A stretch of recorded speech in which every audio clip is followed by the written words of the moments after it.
बहुत समय पहले की बात है। पाली नाम के गांव में एक झील था।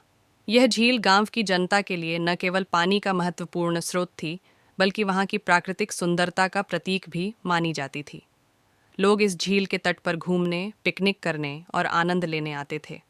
परंतु इस झील के पास एक पुराने जमाने के मंदिर की भी एक कहानी थी। मान्यता के अनुसार झील के नीचे एक प्रेत आत्मा बसने आई थी। लोगों के मन में उसकी उपस्थिति को लेकर भयानक कथाएं फैली रहती थीं।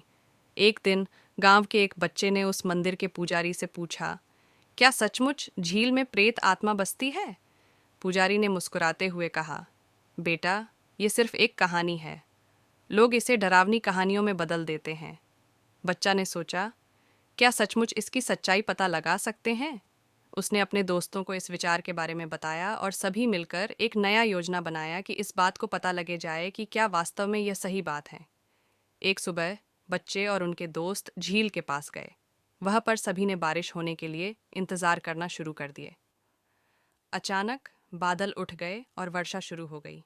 बच्चे और उनके दोस्त का हाथ छूट गया। भारी बारिश की वजह से सभी बच्चे झील के पानी के साथ बांध के पास चले गए।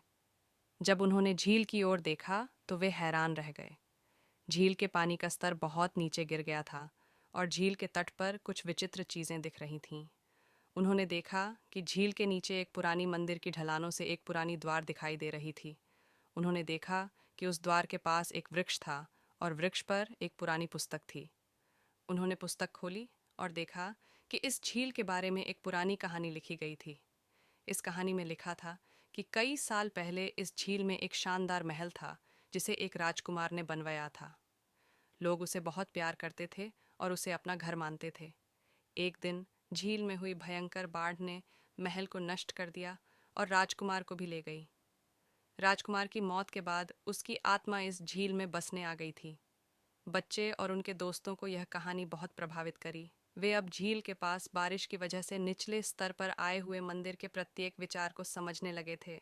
वे सब ने मिलकर उस मंदिर के द्वार पर धूप दिया और फूल चढ़ाए और राजकुमार के आत्मा के शांति के लिए प्रार्थना भी किए। तभी झील के पानी का स्तर बढ़ने लगा और धीरे धीरे वह विचार लोगों के मन से गायब होने लगा। सभी बच्चे खुशी में थे क्योंकि उन्होंने साबित कर दिया कि झील में कोई प्रेत आत्मा नहीं थी। बच्चों के इस प्रयोग के गांव के लोग बहुत खुश थे